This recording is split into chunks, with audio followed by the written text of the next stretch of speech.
हरे कृष्णा, राधे राधे। आज इस वीडियो में आपको कार्तिक मास के शुक्ल पक्ष की चतुर्दशी, जिसे बैकुंठ चतुर्दशी कहते हैं, की पावन कथा सुनाती हूँ। किसी भी पूजा व्रत में उस दिन के महत्तम की कथा का विशेष विधान और फल होता है, इसलिए कार्तिक चतुर्दशी को सुबह पूजा के समय इस कथा को जरूर सुने। बहुत बहुत फलकारी होता है। ये बहुत पावन कथा है, इसलिए प्रेम भाव और मन से सुने।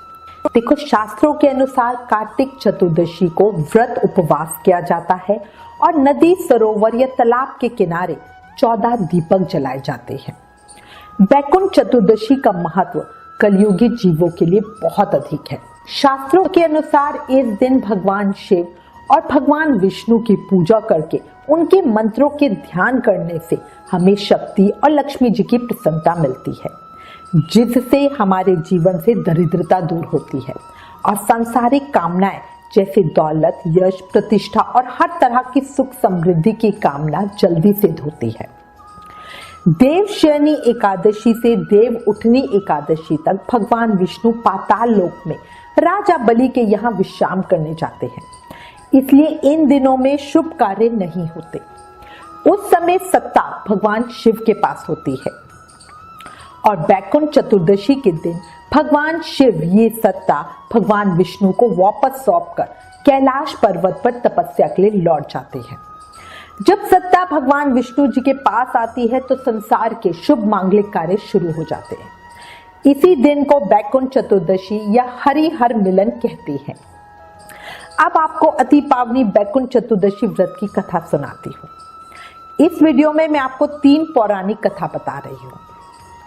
बैकुंठ चतुर्दशी की पहली प्राचीन कथा में बताया जाता है कि एक बार नारद जी पृथ्वी लोक से घूमकर बैकुंठ धाम भगवान श्री विष्णु के पास पहुंचे।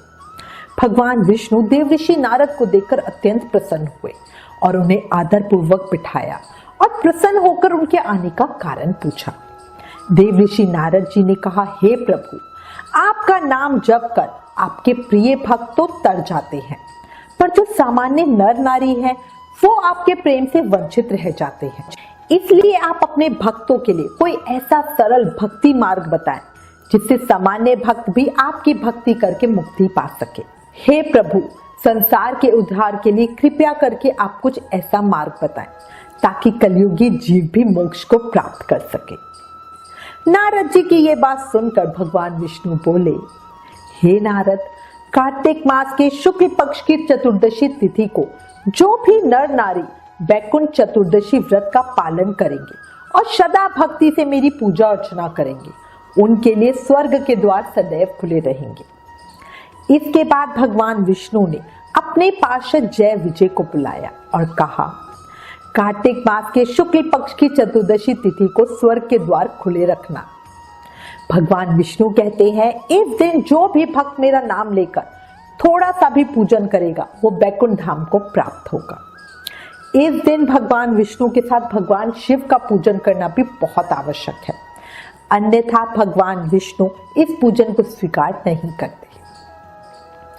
बैकुंठ चतुर्दशी व्रत की एक अन्य पौराणिक कथा के अनुसार ऐसा माना जाता है कि कार्तिक माह के शुक्ल पक्ष की चतुर्दशी को हेमलंब वर्ष में अरुणोदय काल में ब्रह्म मुहूर्त में स्वयं भगवान विष्णु ने वाराणसी में मणिकर्णिका घाट पर स्नान किया था। पशुपत व्रत कर विश्वेश्वर ने यहाँ पूजा भी की थी।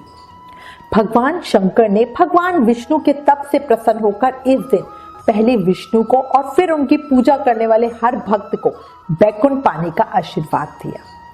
इसी से इसे बैकुंठ चतुर्दशी कहा गया। इसीलिए ऐसी मान्यता है कि बैकुंठ पति भगवान विष्णु की पूजा करने से हमें मनवांछित फल की प्राप्ति होती है और बैकुंठ धाम में निवास भी प्राप्त होता है। अब इसकी पावन कथा आपको सुनाती हूँ। भगवान विष्णु शिव को अपना आराध्य मानते हैं और भगवान शिव श्री हरि विष्णु को अपना इष्ट मानते हैं।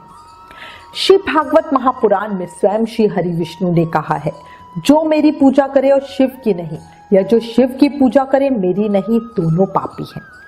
इसलिए उत्तम गति चाहने वाले साधक को दोनों की पूजा करनी चाहिए। इसी में एक कथा का वर्णन है एक बार श्री हरि विष्णु देवादिदेव महादेव का पूजन करने काशी पधारे और वहां मणिकर्णिका घाट पर स्नान कर उन्होंने 1000 स्वर्ण कमल पुष्पों से भगवान विश्वनाथ के पूजन का संकल्प लिया।